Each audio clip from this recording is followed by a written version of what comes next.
What's up, guys? I'm Charlie Limon. I'm a full-time investor. I've been flipping a little bit over 2 years, done over 26 projects. And this project in South LA is very special because I'm doing it with Sonny, Yoni, and in reality, this is a full circle moment, and I'm gonna tell you guys why. All right, Sonny, you were born in South LA, right? Inglewood. Inglewood? Mm-hmm. How was it like growing up in Inglewood? So growing up in the 90s, early 2000s, it was definitely a lot of gang activity. So that was what I would say what kind of defined my era more than anything. But like, what do you mean that it defined your era? That you're involved in that stuff, or? Yes. So I mean, initially that I wasn't, but the influence of the area and the attraction of it drew me to it. So it ended up being a part of my lifestyle 100%. Got it. Now, do you think it was like, was it family, was it friends, or? Because someone like me that didn't grow up seeing that type of stuff, like, what is that? Can you kind of try to paint a picture for somebody that's not from there, and try to see, like, what gravitated you towards that, or what? So it was a mixture of both. So having family involved in it, I mean friends in the neighborhood. So it was kind of like the staple of the community, for lack of a better term, just based on it was kind of everywhere you went. It presented itself whether you were in sports and family members that were there and friends that were there was involved with, or whether you were just trying to enjoy yourself and just out trying to have a good time. That was the situation. How you doing? All right, so just explain, what was it like childhood? Like, what was some memories, or growing up, like, what do you remember as a child? Honestly, it was a mixture of both. Cause like on one end, I grew up playing sports around my family a lot, family functions. My family is extremely close knit, but on the other end, you have the street life, whether it's. But as a child, you weren't doing. I mean, I don't know if you were or weren't. No, I wasn't. But just the fact that it was family that was involved in it, I'm kind of enraptured in the same thing. So like, my house got shut up when I was 10 years old. Oh, snaps. So and even before that, like I seen somebody like me and you, my grandma, my mom, we all sitting on the porch and we seen a guy getting shot at like right in front of us. So it's like being exposed to that stuff continuously from 7, 6 years old. Like those are like imprinting memories of childhood. Like, do you feel like you had more memories of those kind of memories because of, they say like memories are attached to emotion, but it seems like that's more of a flight or fight emotion, like a scared emotion. But do you feel like you had more of those memories or more like happy memories? Me personally, I feel like I have way more happy memories. As far as my childhood, for the most part, I grew up playing sports, was in school, was around my family a lot, but obviously just being exposed to that is more pronounced because it's like, that's not a normal. So like seeing it's like, but it normalized it because you saw it so young. Yeah. I would say like it would like. For sure. Yeah, for sure. Yeah. And as you see the people around you doing it, that you're just kind of like, well, it just looks like a natural, exactly like a natural course of things. So, yeah. So going from there, so that was your childhood. Now, how do you think your environment affected you growing up? Like now you're becoming a teenager, young adult. How do you think that affected you, your environment? I just seen something that really made a heavy impression on me. This guy he told this girl to stand on a couch, and he told her to try to pull him up, and it was very difficult for her to try to pull him up, and he pulled her down, and she was like, you see how easy it is for me to pull you down? So I feel like that was like the perfect example of like environment. Like in terms of environment, it's kind of difficult to pull somebody up into like a more positive lifestyle, but it's kind of easier for them to pull you down because they already sort of have the leverage. So like I feel like and kind of using that term to paint a picture of an environment that was kind kind of situation. Got it. Now, mistakes were made, you know. What, you went down a path that kept you away for a while. Can you kind of explain what happened or the situation as far as not details, but what led that? What was that journey like? So I feel like there's just what's taking place, and we all sort of paint our own sort of pictures on what that reality means to us. So like for me, in my situation, it just felt like the walls were kind of closing in. So I just started to react in that manner. So I went to prison for 9 years for carjacking with a firearm. Carjacking with the firearm? Yeah. Okay. So in that was sort of like, you know, me just more and more so immersing myself into the streets.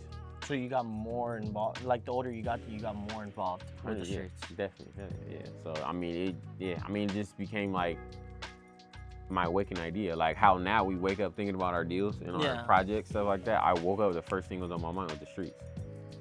How to get a bug, how to come up. Well, I mean, it wasn't necessarily bucks, it was just the culture as far as the streets. So for me, I never cared about the hustling or none of that sort of stuff. For me, it was more of the involvement of the activity. Now, do you remember, you know, you went on trial or you? No, I took a deal. You took a deal? Yeah, I took a deal. Do you remember the feeling when you took that deal? I felt like it was forever, bro. Because I was 18 and I took a deal for 9 years. So like, I'm thinking like at 18 years old, like 9 years just seemed like life, because it was like 9 years. That number, I couldn't really wrap my head around that number, because it's like I kind of just, at 9 years, because I'm thinking like from 9 to 18, I'm just kind of like really exposing myself to life, and now I'm finna have to do. That's half your life. It literally that's literally what it was. Like, so it was just like, and now that I'm out, that was a third of my life now. So it's like, yeah. But do you think like okay, they give you the deal, but do you think it was more like whatever, or was it kind of like more like, fuck, what did I do? I mean, or you just not like care, you're just like, this is what's supposed to happen? Nah, I mean, I felt like it was a reaction to what I felt like I had in terms of my options. So like the reaction to that was, I've always sort of had the mentality where like, if it's a situation, I'm not running from nothing. So my thing was just like attack the situation, and attacking it came with like kind of like I'll deal with the consequences, because that's what I did. Exactly, pretty much. I'm not gonna run away. Yeah. So what was that like? Like, okay, now you're in prison. You know you're doing 9 years, and you grew up gang life, street life, or now you're in prison, and how do you're trying to navigate that? How was that first like to navigate prison? It was pandemonium.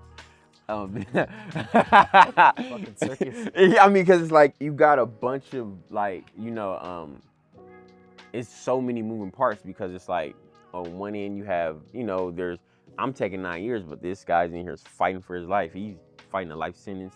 This guy's kind of like trying to get off drugs. Like, some people don't want to, they just like kind of made a mistake. They're not. So it's just pandemonium. So it's like you're seeing people taking advantage of each other.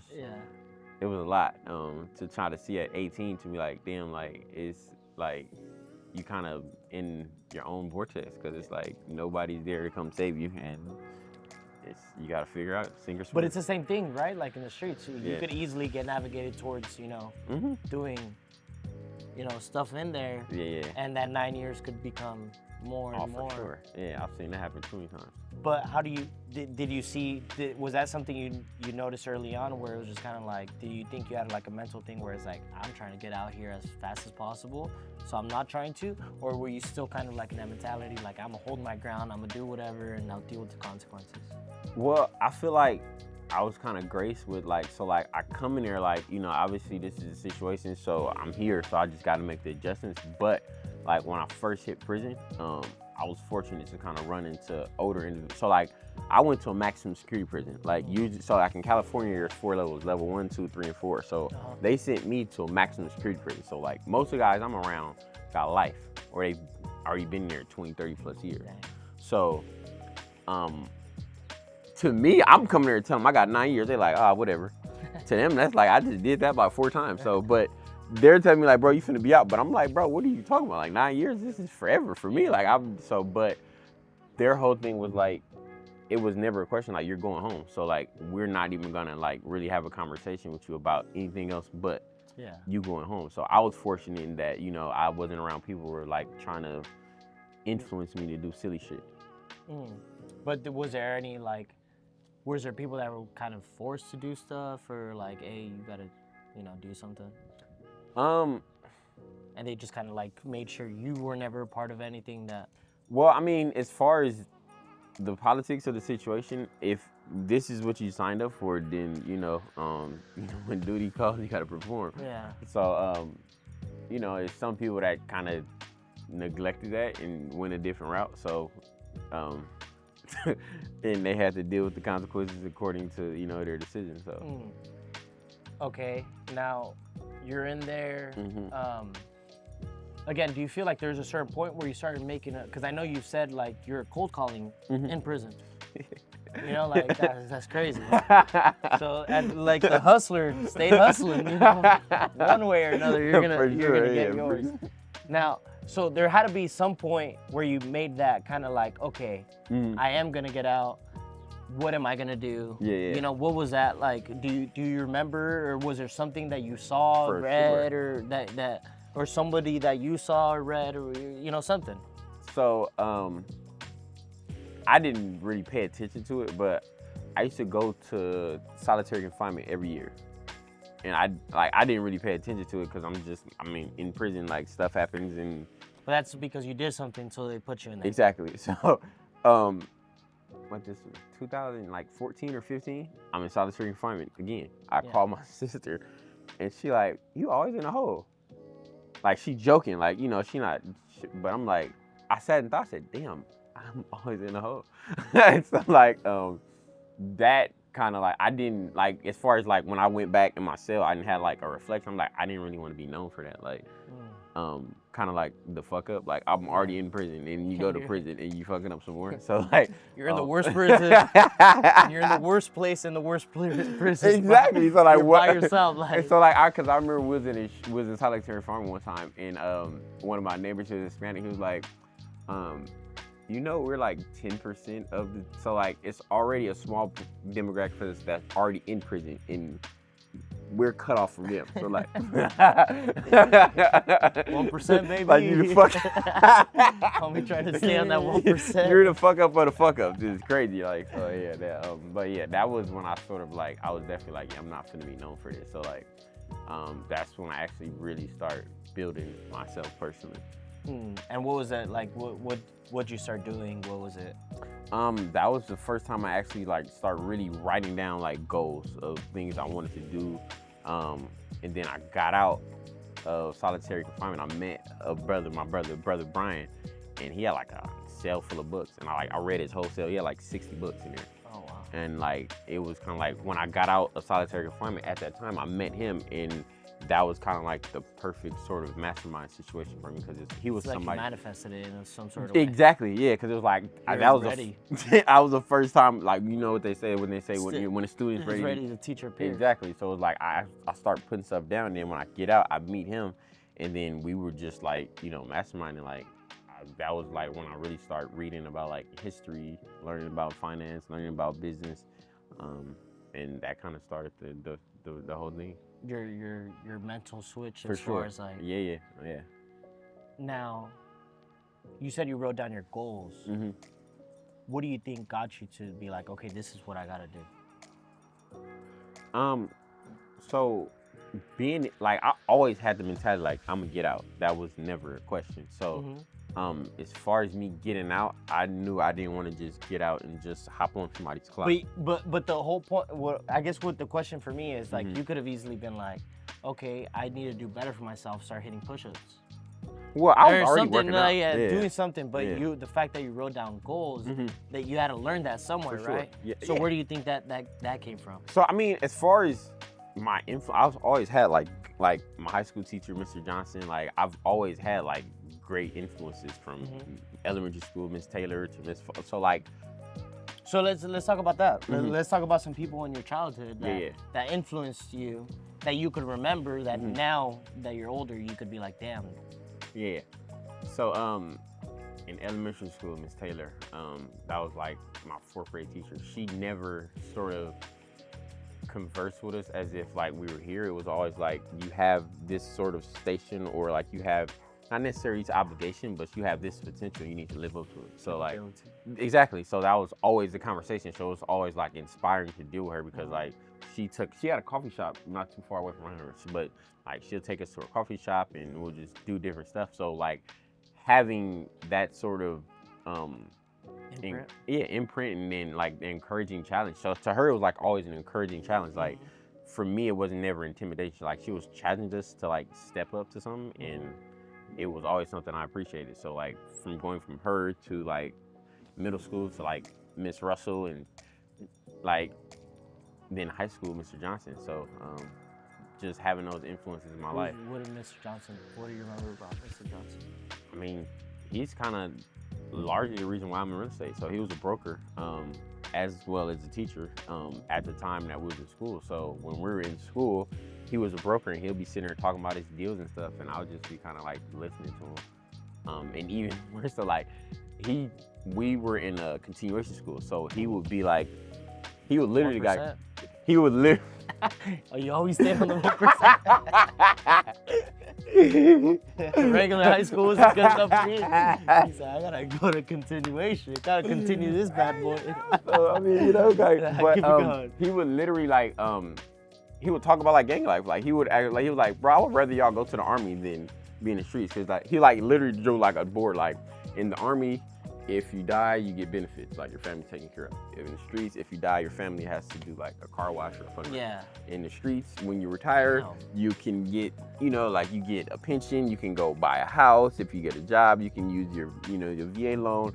In the streets, when you retire, you kind of like a sucker. Or, so it's like, he would literally just go down the board like I would, like, you know, like you guys have options, obviously, but I would rather you go to the army and join that gang than be in the streets and be on some. So yeah, he definitely left a large imprint on me. Yeah. So then now you're back in the. Did you remember that while you're in like? Oh yeah, for sure. I used to sit and think about that all the time. Like he used to say it, like, bro, like.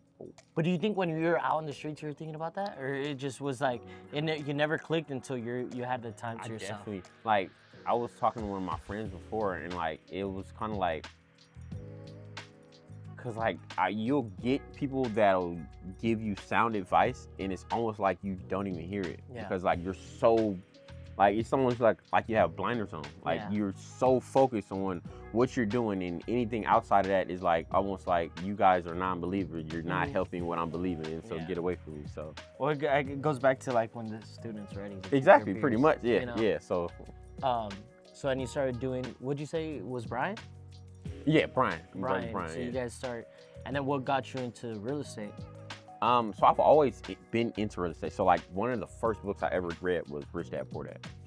So when I was in prison, I used to read it every 6 months. So I used to read the book every 6 months, and it's crazy how you talk about like manifestation, because he always was talking about like not necessarily losers, but like silly people do it on their own.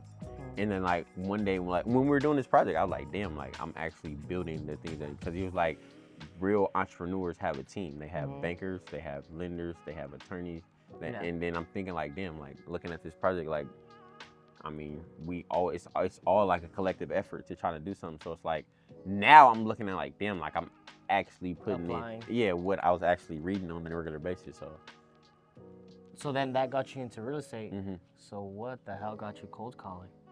But it's not just cold calling. Well, I'm saying what the hell because you're in prison cold calling. He said, "Send me the list." Hey, Yoni, where's the list at? Here's a warm lead. I got it ready for you. My bad, I can't pull up to this appointment. I used to send people on appointments, bro. You used to send I used appointments? to send people on appointments. So, when I was in prison, I learned about this guy named Jay Morrison, and he had a program where he taught about credit repair in real estate. And I was always of the mind that in terms of like real estate, I was like had like conventional thinking where most people thought like you need to have a bunch of money to either buy a house, do a flip, or something like that. And then he introduced wholesaling. I'm like, hustle. I'm like, I could go do that. As far as like just get cussed out, person telling me no, like that's not really a big deal to me. So I ain't going nowhere. That's not really a big deal. Like you just say no, whatever. I mean, like not like that, but like I'll just go find somebody because there are people that need what we bring to them. So. Actually, it was crazy. My first ever wholesale deal was a deal I called from prison. Really? While you're in prison, or was that 1 year out? No, so like I called from prison and I built a relationship with them, and I would call them follow up every month. I would follow up every month or every 2 months, and it got to the point where like when I call them, they'll answer like, "Oh, Sonny, we're not ready to sell yet, but when we are, we're gonna talk to you." So like when I got out, I ended up meeting them, and that was my first ever deal. Did they know you're in prison? No. Did you ever tell? No. No?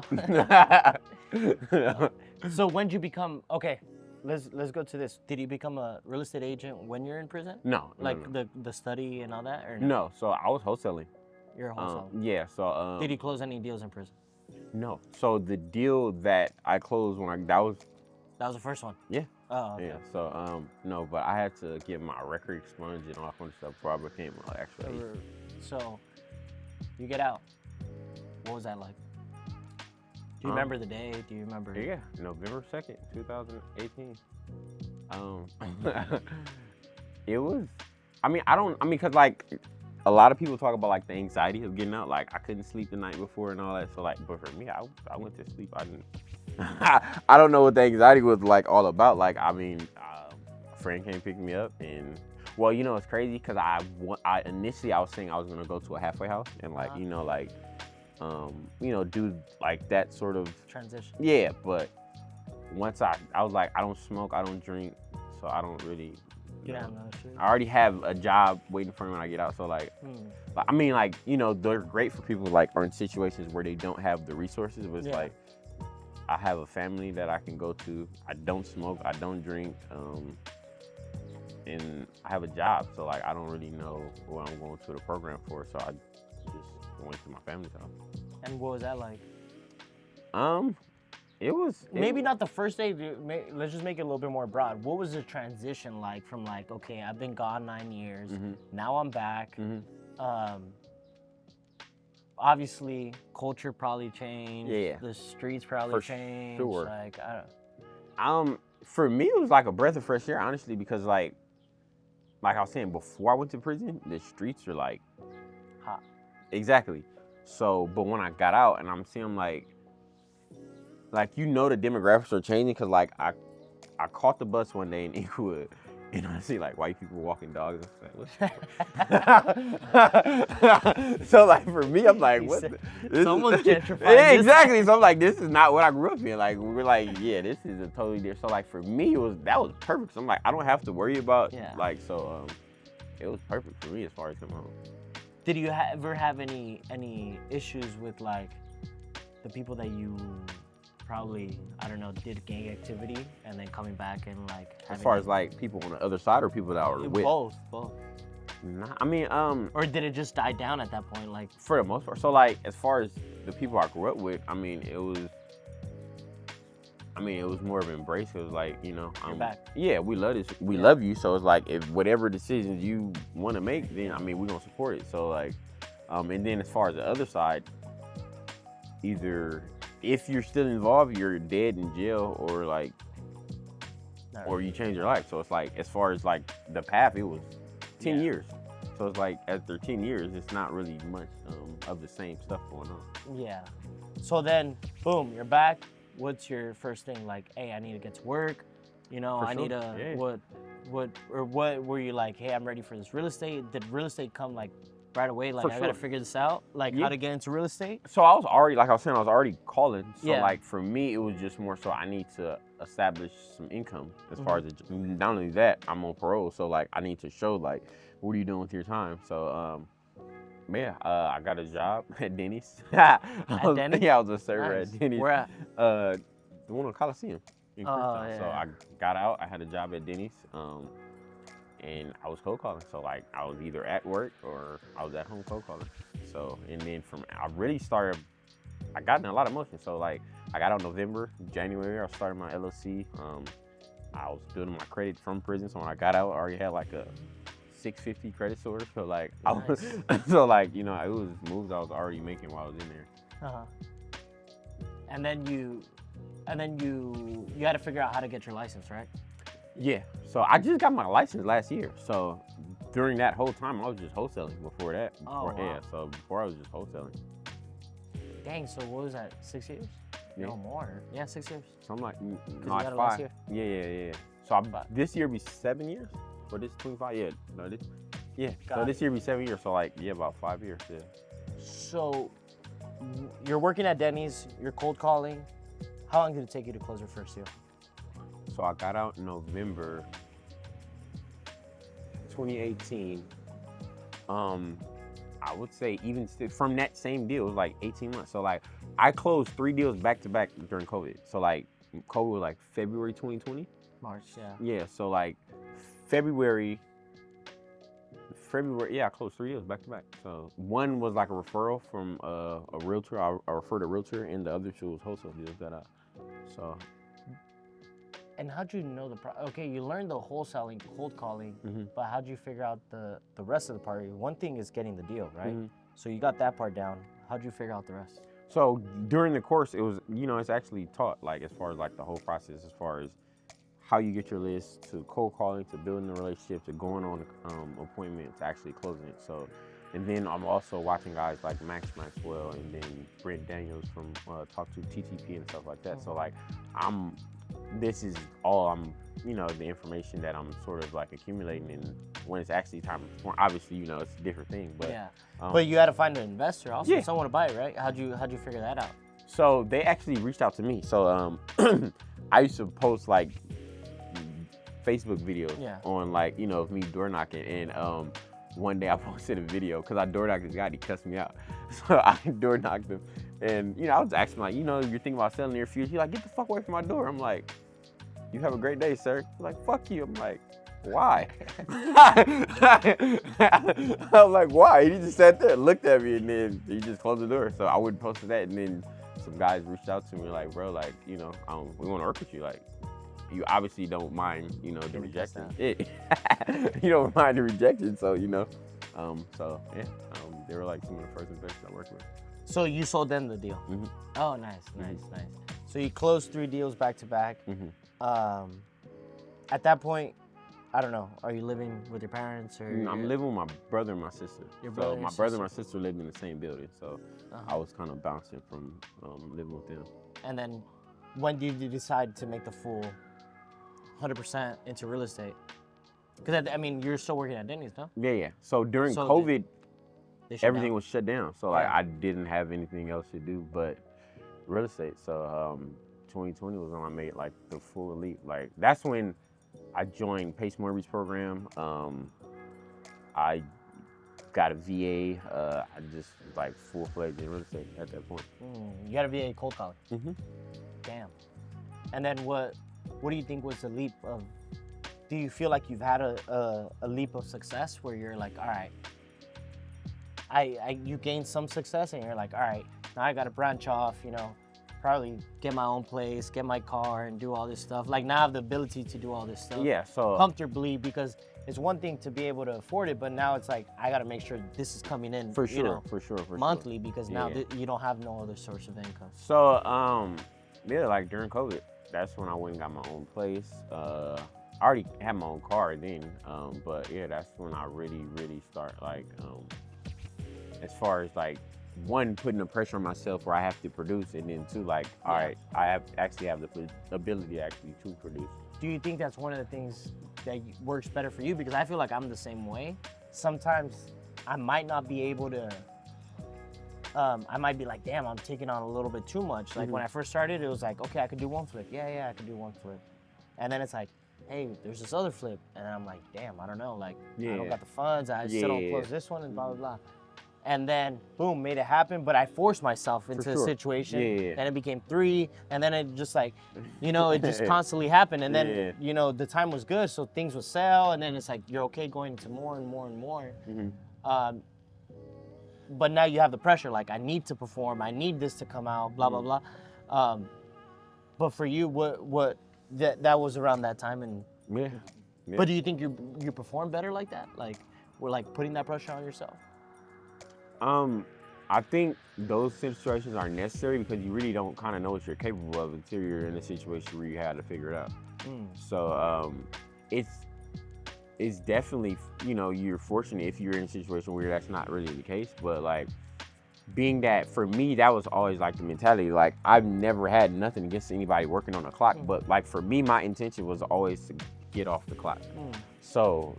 But I guess you also had the proof of concept, you know, right? Because once you close the deals, you're like, okay, I could do this. For sure. Yeah. Because until that happens, you're still on the wall against the.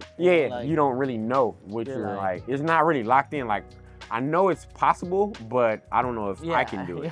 So like, you know, once you know you can do it, then it's like, okay, now you're a little more comfortable. How much more time? Exactly. Yeah, you're more secure. You came back and you talk about these your cold calling and stuff like that. Do you feel like now that you're out, was there anybody you were working with, or were you just getting help from like joining communities, sub 2 and all that? That was more so like, so I was doing a lot of networking as far as going to meetups and stuff like that, just to be around people that had the experience and were at a level that I was trying to reach. So you just kind of changed your circle of influence. Exactly, pretty much. Exactly. Yeah. Well, not change, because at that point you're recreating. Yeah, exactly. 100%. Yeah, you're right about that. So and was it like one of those things? Because I mean, sometimes it's a little uncomfortable, no? No. I mean, just based on Or did you find it more motivating, kind of like, damn, like kind of like a whole new journey, and you're just kind of like? That's definitely more so where I saw it as, because I've always wanted to be an entrepreneur. I just didn't know as far as what lane I wanted to be in. So this is the lane I found that I built the skill set to actually feel like I belong in this space. Yeah. Is that too loud? Huh? I'll be able to muffle it out. Yeah? Okay. So now, fast forward, you got your license now. Are you focusing still on wholesaling? No. So, I mean, the large part of, I wouldn't say the large part, I'm just kind of just conveyor belting the deals, putting the deals on a conveyor belt in terms of what actually makes sense for the homeowner that's looking to be assisted. So like this one, you know, the best situation for us was to take it down ourselves. And then I've run across other situations where, you know, it's probate, and so we're in a situation where we got to help them put it on the market. So it's kind of just based on what's the best way to help the homeowner get where they want to go. Yeah. And do you feel like, because right now, are you still focusing primarily on just door knocking? So I have a VA again. I hired her, so like now I have a different understanding of leadership and how to build out the team that I want. So now I have a VA cold calling, but as far as me, as far as what I'm doing for the most part is building up, you know, my presence on social media. But by and large, for the most part, it's door knocking and building up the referrals through attorneys and stuff like that. Got it. So now, let's talk about this full circle moment, right? You grew up in Inglewood. You're door knocking South LA, right? Inglewood. What areas do you door knock? Yeah, so mainly South Central. So Inglewood, Hawthorne, Gardena, Torrance, Carson, South Central LA. Not so much Compton, just a little bit, but yeah, like I would say a 10-mile radius around Inglewood. Got it. Now, how did this particular house, 55th Street, come on the radar? So just take us from A to Z. You know, like what was the first thing? How'd you find it? You know. So we use Property Radar. So property came up on our list as far as being a default. So I came and door knocked, and when I initially came and door knocked, the family was here. So they told me that the family wants to sell the property. So I couldn't really get his contact. They wouldn't give it to me. So I cold called him, and he told me he had interest in selling the property. So we helped him figure out what the payoff was and all that good stuff. And from there, we came to a price. And how many conversations do you think? Was it like a quick, like, hey, what's up? Like, yeah, I'm trying to sell. What's going on? Oh, so I mean, as far as me and him, so Yeah. as far as our conversations, I would say, so the first conversation he told me immediately that he had interest in selling, but his thing is he wanted to figure out what the payoff of the property was. So Deanna helped me. Yes, so Deanna helped me get the payoff.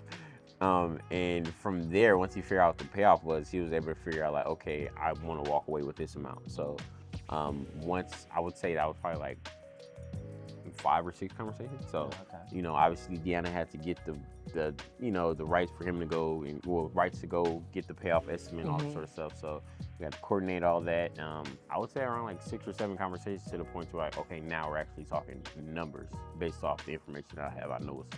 And you guys had a contract, no? At that point, like once after you guys figured all that out. Once we got the numbers down, he agreed to a number, and he signed, and we agreed to that we were going to take it down. So then what happened? I know you didn't send the wire. He was, some stuff came up. So after we agreed on a price point, the family didn't want to move out, so we actually had to evict them from the property. So that whole process was a whole. But we got her in contract like I want to say August. And a year ago, almost a year ago. Like we got her in contract like I want to say August. We got a postponement, and then we started the actual eviction process. I want to say like September, October. So. And it took how long? We were awarded the default in March, and then we had to go out to the sheriff, and the sheriff had to, arrange for a lockout. So, and like 7 months. Yeah. So, yeah. So, yeah. Then what was the next step? So, got him out. Yeah. And what? At that point, you have the contract. Mm-hmm. Obviously, it's up to you as far as, do I wholesale it? Do I flip it? What do I do with this property? Yeah. So what brought you to being like, okay, I want to flip this one? So when we initially got the property and we tried to move it, as far as moving it, the numbers didn't make sense for the prices that we want to move it at. So Yanni was like, let's just take it down. So let's take it down. So we ended up taking it down, and now here we are. Now, was it just one of those things like, let's do it, we'll figure it out? Or was it more like, damn, it's kind of risky, this is... I mean, I didn't necessarily feel like it was a big risk on my end, just because I've built relationships with people that obviously know what they're doing, you and Yanni and stuff like that. So like for me, it wasn't really, I mean, it was definitely a new frontier for me, but as far as a risk, I didn't really feel like I was in a situation where we wouldn't figure out what was going on. Yeah. It was like, there's not a lot of room for loss. Mm-hmm. That's what I would say. Yeah. And in reality, these type of deals are the ones that wouldn't lose. How much you make is just the question, right? Like, because it's like, obviously we have what the market's telling us. But it could change, whatever, but it doesn't get safer than this, right? Because it's like direct to seller. There's no wholesale fees. There's no upcharge on construction. Like, we're getting the best terms. Everything is like, so there's not a lot of, now that you're in it and you're seeing it, does it excite you? You know what's crazy? I can honestly say not too many things really excite me, but especially once like we got the keys and I seen them do the demo, that was like one of the first time I was, because like in boxing, I love fighting, but I wouldn't really get excited. Like I was literally excited when I seen them do the demo and like we started coming up with plans on how we was gonna do our But what do you think it was? Was it exciting just to see like, damn, this is going on, or was it exciting like, damn, this is mine, and you know, like? I think the whole like accumulation of like, to see that we started May 2024, and then we're here, and then like to see like, okay, this is kind of like a blank canvas, and we get the opportunity to sort of fill it in the way we want to. So I mean, that's true, because you've been invested a year. You've been invested to this property for a year. So you've been here for a year.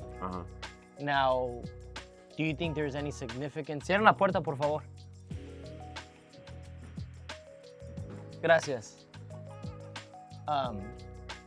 Like, is there any, to me, being a part of this project, as far as for me and Yoni, we do this often, and you know, it's part of our business, part of what we do. But this one was a little bit more special for us, given the fact you got it under contract, and not just that, your story. You know, that you're from this area. Like for me, if I get anywhere close to Chino, you know, I'm super excited. I'm like, the first time I did one in Chino, I'm like, it's crazy that I did this in my neighborhood. You know, like maybe not my actual neighborhood, but like in my city. And to have this, that now you're doing it, and with the story that you have, I think it's powerful. For sure. You know, because I think there's, you're influencing more people than you might know. You might already know that you're influencing a lot of people. But to change that narrative of just because where I come from, what I've done, is not who I am. It is not who I have to continue to be. For sure. Now, do you feel like it makes you a little bit more proud, or like, I don't know if you tell people like, hey, I got to flip, and you know, like, I don't know, because that's at first, I used to show it off a little bit. Yeah, I got to flip. Like, that's, you know, that's me. Yeah, I mean, I've had like family come by and stuff. I mean, cause it's, for me, it just makes it that much more tangible, because it's like, if you know me personally, you know specifically my situation, and then on the other end you see this, it's like, not, because like, it's one thing for people to say, oh, I'm not special, you can do it too, but like, you literally know me, so like, I'm literally nothing special, so so if I can do it, then it's definitely something that you're capable of. So yeah, that's my take on it, how I look at it. And do you think, like, I don't know, I think this has to, for you, is there anything that changes in you as far as like, damn, I want to do this more, or does it change anything, or is it just kind of like one of those things, like, it's part of the puzzle, keep it pushing, on to the next? I've come by here like just a few times, just to like, you know, look at the project, and like, you know, when the team obviously isn't here and stuff like that. And for me, it's like, this is, I would say, probably one of the first times, I wouldn't say a completely first time, but this is one of the first time I actually picked my head up and kind of like, you know, observed my work, and in terms of appreciated. So, because, you know, we're always kind of like head to the grindstone, work. So like, for me, it's like, it gives me more validation in terms of proof of concept. So it's like, okay, all right, I am capable of it, I can do it. It's not something that's outlandish. So they say it's easier work or grind when you're winning, as opposed to, you know, just taking losses. So yeah, of course. And I think you're pushing a new barrier. Yeah, yeah. And that new barrier is not just, I'm not just a wholesaler, I'm not just a realtor. Yeah.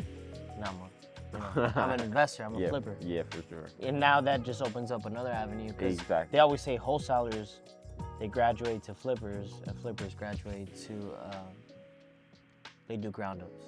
Oh, wow. Developers. Yeah. You know? Uh-huh. So it's like step by step. Yeah. Now, I did want to ask a couple other questions.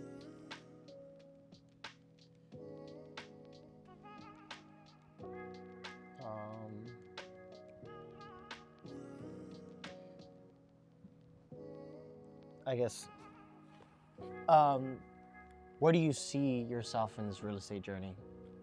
You do this flip, okay, nice. But where do you continue? What do you want to achieve?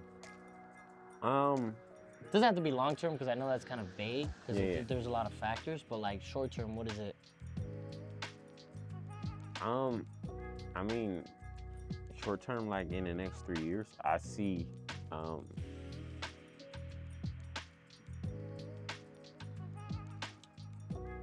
as far as projects, getting to the point to where I'm actually versed in this whole process as far as like from beginning to end. So like from now, just from cleanup to demo to now we're at plumbing and electrical, to where like now it's like, okay, I know how to sort of quarterback a whole situation in terms of like, if I have 7 projects going at once, it's not something that's intimidating, because it's a system. It's not something to be like fret about. I have a system, so what do you, so like for me, that's the more so of the process of, you know, acclimating myself as far as learning the systems to where I can pretty much hand this off to somebody else, because I've pretty much put the whole process together in terms of the system.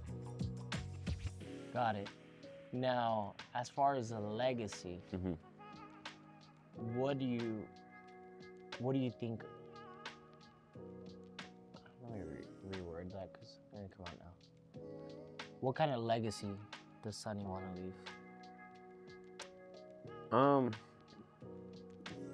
My legacy to me is someone that I know it kind of sounds cliche, but like broke the chains of this sort of downward fashion in terms of like what we were able to do for our families and what we were able to create. And because I tell my family all the time, like, as far as our dynamics, our relationships, I feel like we have an exceptionally great relationship, but it's like outside of that, we don't necessarily have the dynamics where we build the financial system around it. So like as far as like morals or character, relationships, all that, I feel like we have all that in spades, but we don't necessarily have the systems to where we can, because I feel like when you're financially in a position to make decisions you want to, you're not compelled to either break your character or break your morals, because you're in control of whatever your whole destiny is. So like, I feel like that's more so our legacy. What I want my legacy to be like, we created the full spectrum from beginning to end, to now we're not necessarily in a position where we have to compromise who we are as a unit, because we built that out. That's tough. That's a good way to look at it, because that's the next step of trying to elevate your family. Exactly. Especially when you come from a good family. Exactly. So I think to wrap it up, I would say, if someone that's watching this feels stuck in a situation, would be some advice for you, from you to them, on how to get out, how to persevere, what would you say? I'm not really big on advice, because I don't feel like I'm, you know, an authority in any sort of position, but Les Brown says something that I love. You're gonna get out alive. Nobody has. So what sort of dynamics or situations are you waiting for? Because life is 100, like life is a billion and no, life has no losses. There has been no man that has superseded what's on the other end. So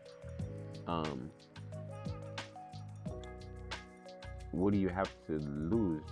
Like, loss is 100%. So if we know that's the case, then what are you playing yourself short for?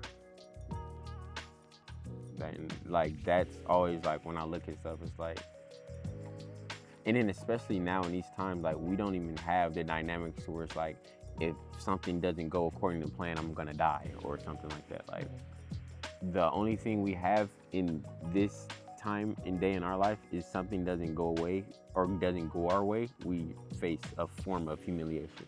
So like, if I don't make the money that I want to make, I may have to go live with my family or go to a shelter, but you won't be homeless. Like, by and large, for the most part, like, you won't be like, if I don't make the money or whatever, like, I'm not gonna be able to go to that sort of restaurant, but you can eat. So it's like, we're not really in dire situations where it's like this or death. It's this or humiliation for the most part.